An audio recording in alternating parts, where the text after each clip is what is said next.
Muy bien, seguimos aquí en Minuto a Minuto y está con nosotros el diputado Lisandro Bonelli. Bonelli, ¿qué tal? Buenas tardes. ¿Qué tal? Buenas tardes. Bueno, a ver, hacíamos una evaluación hace instantes de lo que es la realidad socioeconómica de la Argentina, datos que son oficiales, que tienen que ver con lo que son las líneas de indigencia, la línea de pobreza. Hoy lo que es un salario familiar no debiera ubicarse por debajo de los 20.000 pesos porque esa es la línea que se define como de pobreza prácticamente en nuestro país. ¿Es realmente alarmante? Uno podría pensar lo que es la situación de muchos hogares en la Argentina. Sin ninguna duda, es alarmante. Mira, hay un informe hoy que saca un periodista del diario Clarín, que habla que el poder adquisitivo del laburante, el asalariado, perdió un 5%, un 4% en los primeros 5 meses. Pero digo, no es necesario ir a los datos duros que por ahí te da el INDEC o algún organismo que estudia la economía, ¿no? Uno recorre la calle, yo soy de San Nicolás, digo, y en mi ciudad uno ve la realidad que a la gente no le alcanza la plata. Y más cuando uno ve un gobierno que, por un lado, le dice a los trabajadores, o al asalariado, o al laborante, o a las organizaciones que representan a los trabajadores, ustedes no pueden subir más el salario de un 15%. Y por otro lado anuncian, como fue en el día de ayer, un nuevo aumento del 60, del 70, bueno, del 40. Hoy el ministro de Energía anunció un incremento. En el día de hoy, bueno, sí. En el día de hoy, por eso. Entonces, digo, es imposible que alcance el salario. Si el gobierno cree que la salida al problema económico es ajustar sobre el salario, realmente está equivocando el camino. Claramente el camino a la salida del problema económico que tiene la Argentina es poniendo plata en el bolsillo. Es insertándonos en el mundo de manera inteligente, no haciendo una apertura indiscriminada que cualquier producto que anda dando vuelta por el mundo entra libremente en la Argentina destruyendo el trabajo de los argentinos. ¿Hay una apertura indiscriminada según usted? Ninguna duda, ninguna duda. De los productos importados, por ejemplo. Yo hablo, digo, me pongo en un lugar y hasta ciertamente me enoja porque digo, yo vengo del sector privado, tengo un emprendimiento y la realidad me estoy fundiendo. Yo soy productor de cerdo, tengo un criadero de cerdo y actualmente me estoy fundiendo. Bueno, entra cerdo importado, ¿no? En la Argentina. De todos lados. Han abierto la importación y entran cerdo de Dinamarca, entran cerdo de España, entran cerdo de Brasil, entran cerdo de Estados Unidos, sin ningún control sanitario, sin ninguna igualdad de condiciones. O sea, el cerdo que están dejando entrar a Estados Unidos entra de un lugar que tiene un estatus sanitario que no es el argentino. O sea, entra cerdo de Estados Unidos, donde en Estados Unidos tiene enfermedades vinculadas a carne porcina que Argentina no las tiene. O sea, los argentinos estamos comiendo cerdo que es importado cuando en la Argentina se produce cerdo de mejor calidad. De muy buena calidad.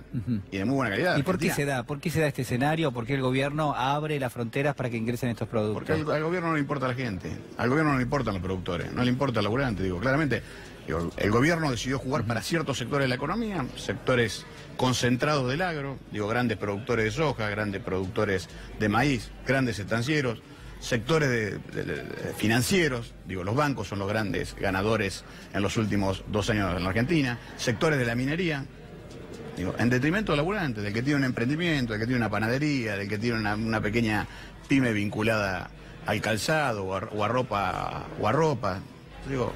El gobierno decidió jugar para un sector. Las consecuencias están a la vista. Hoy los argentinos tenemos menos plata en el bolsillo, no tenemos laburo y nos cuesta llegar a fin de mes. Un país, esto hay que decirlo, un país que apuesta a la timba financiera no tiene futuro. Y en la Argentina los únicos que ganaron en los últimos 2 años lo que apostaron a la timba, lo que apostaron al LEVAC. ¿Cuál es el impacto que tiene? Y son argentinos. Sí. Porque quienes vinieron al LEVAC son fondos de inversión que justo coinciden, fueron empleadores de muchos de los que manejan la economía argentina y son los que se llevaron la renta. Y todo esto en detrimento del laburante, en detrimento del jubilado, en detrimento del docente, en detrimento de las pymes, como dije recién. Algo que ha quedado de la crisis financiera, el último capítulo de la crisis cambiaria, es un saldo negativo de más de 10.000 millones de dólares que se fueron, pero además ha dejado como testimonio una tasa de interés que hoy está en el 50%, como decía recién Mariano Kestelboim, que es economista. En el mejor de los casos y para las grandes empresas, para las pequeñas y medianas todavía la tasa es más elevada.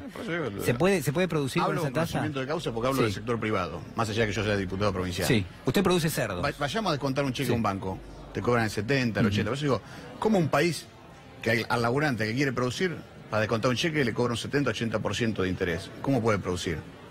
A uno que tiene una pyme le hace una apertura indiscriminada de la importación y entra cualquier producto que le destruye la producción. O en el caso de los servicios.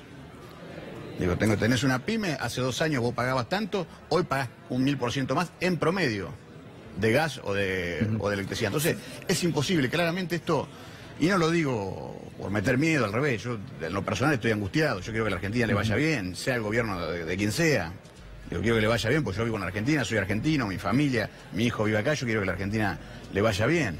Pero claramente, digo, esto es crónica de una muerte anunciada. Ahora, siendo legislador del Frente Renovador, hubo y hay quienes señalan, bueno, el Frente Renovador en algún momento acompañó a este gobierno, sobre todo en los primeros meses, con algunas leyes que el propio gobierno necesitó. Digo, ¿cambió la posición del Frente Renovador ahora? A ver, y eso me parece, el gobierno jugó mucho a confundir, ¿no? Digo, jugó claramente a confundir. Digo, miremos punto por punto, o digo, proyecto por proyecto que nosotros del Frente Renovador hemos acompañado. ¿Cómo el proyecto de la reparación histórica de los jubilados no le íbamos a acompañar? Digo, no terminó siendo tan beneficiosa para los jubilados como dijo el gobierno. De hecho, nosotros dijimos, ojo, le dijimos a los jubilados, a los argentinos, ojo, nosotros la vamos a acompañar porque hay un cierto beneficio, pero no es tanto como dice el gobierno. Y de hecho tuvimos razón. ¿Cómo no vamos a acompañar ese proyecto? El acuerdo con los holdout, yo lo discuto. Digo, Argentina necesitaba sí o sí acordar. Digo, nosotros vivimos en un mundo integrado dentro de un esquema de organizaciones como la Organización Mundial del Comercio. Digo, lamentablemente teníamos que acordar. Era una deuda que le había contraído un gobierno soberano, que no fue ni el gobierno de Néstor ni de Cristina, fueron gobiernos anteriores, y había que cumplirla, nos guste o no. Eran fondos buitres y todo lo que quiera, pero había que cumplirla. Pero el gobierno prometía que si se le pagaba los holdouts, después iban a llegar inversiones. Bueno, no llegaron, por lo menos en la cuantía. No porque el gobierno pagó a los holdouts. Sí. Digo, pero después apostó a la timba financiera, apostó a sacarle la plata a la gente, apostó a la apertura indiscriminada de las importaciones, apostó a que los únicos que ganen sean los bancos cobrando las tasas de interés ideales que están cobrando. Digo, para que una economía le vaya bien o para que las inversiones vengan, uno tiene que hacer un conjunto de cosas. Tiene que cuidar su mercado interno, tiene que cuidar sus fronteras, tiene que dar líneas de financiamiento subsidiadas a quien quiera producir. Ninguna de estas cosas el gobierno hizo. Entonces, no es que porque haya hecho esto le fue mal en esto, no. El gobierno prácticamente en el manejo de la economía hizo todo mal. ¿Lo sorprendió lo que fue la sanción de la modificación de lo que es la normativa previsional? ¿O lo sorprendió también, se lo pregunto, el recorte de las asignaciones familiares? Ya del gobierno he perdido la capacidad de asombro. He perdido la capacidad de asombro. Y la he perdido, mejor dicho, la empecé a perder en diciembre. Digo, cuando presentaron ese proyecto que significó robarle a los jubilados, digo, de esta gente yo puedo esperar cualquier cosa. Y lo que han hecho el fin de semana de recortar las asignaciones familiares, o sea, afectar a más de 400.000 personas, pibes, a lo largo del ancho de la Argentina, realmente habla de una falta de humanidad por parte del gobierno fenomenal. Digo, entonces, me pregunta, ¿me sorprende o no me sorprende? No. Digo, de Macri no me sorprende nada. Y de la gobernadora Vidal no me sorprende nada, desde el día que le empezaron a robar a los jubilados. La última quiero hacerle, diputado, tiene que ver con la causa que investiga a los aportantes truchos. Hoy nos enteramos que la justicia, uno entiende que por presiones también, se ha desplazado al fiscal que estaba investigando este tema. Pero quiero preguntarle si lo deja conforme lo que son las respuestas, no sé si las hubo, del gobierno nacional con respecto a lo que es esta investigación. En Argentina se tiene que acabar la impunidad. Me parece que si nosotros queremos empezar a andar un camino de seriedad, un camino de país normal, se tiene que acabar la impunidad. Y no puede haber impunidad para nadie. Ni para el partido de gobierno, ni para los partidos de la oposición. Los aportes truchos, claramente está demostrado que el gobierno nacional, principalmente la gobernadora Vidal, que es la presidenta del PRO en la provincia de Buenos Aires, usurpó identidades para blanquear plata. Entonces, lo que yo le pido a las justicias, a los jueces, a los fiscales que estén investigando este tema, es que vayan a fondo. Por nosotros no podemos tener dos velocidades. Una velocidad de las causas contra el partido de gobierno y otra velocidad contra las causas contra el partido de la oposición.